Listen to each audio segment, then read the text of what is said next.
Hindi film જગતની એક બહુ પ્રખ્યાત અભિનેત્રી પરવીન બાબી, એના સમયની બહુ જાણીતી અભિનેત્રી અને બહુ ફેમસ પણ થયેલી અને દેખાવમાં પણ બહુ જ સરસ, વેરી બ્યુટીફુલ.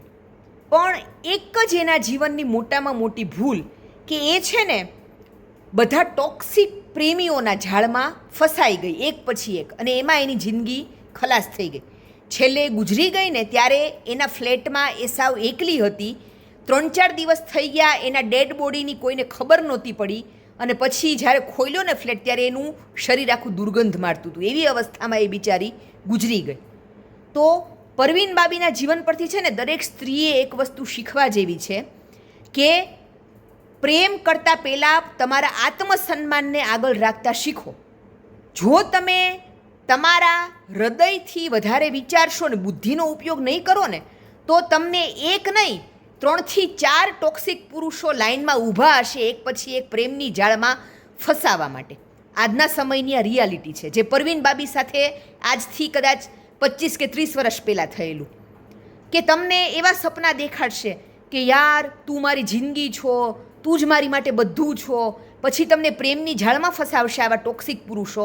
પછી તમને શારીરિક રીતે ભરપૂર ભોગવી લેશે, તમારો ઉપયોગ કરી લેશે અને પછી તમને પડતા મૂકી દેશે. આવું ઘણી બધી સ્ત્રીઓ સાથે આજે થઈ રહ્યું છે.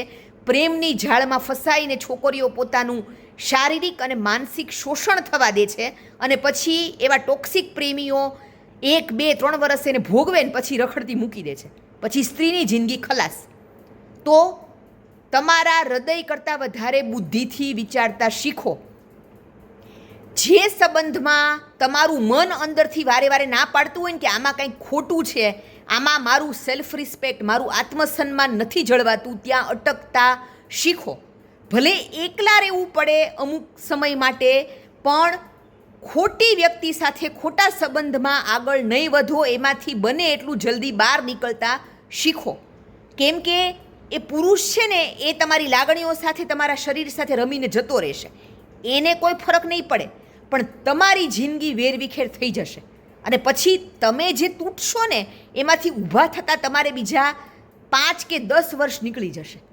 તો સૌથી પહેલાં પ્રેમની બદલે બુદ્ધિથી વિચારતા શીખો કે આ પુરુષ સાથેનો મારો સંબંધ મને સમાજમાં સન્માન આપશે, એક સુરક્ષિત અને સ્થિર ભવિષ્ય આપશે. આ પ્રશ્નોના જવાબ જો હામાં આવતા હોય અને તમારા મમ્મી પપ્પાને પણ જે સંબંધ સ્વીકાર્ય હોય એમાં જ આગળ વધો.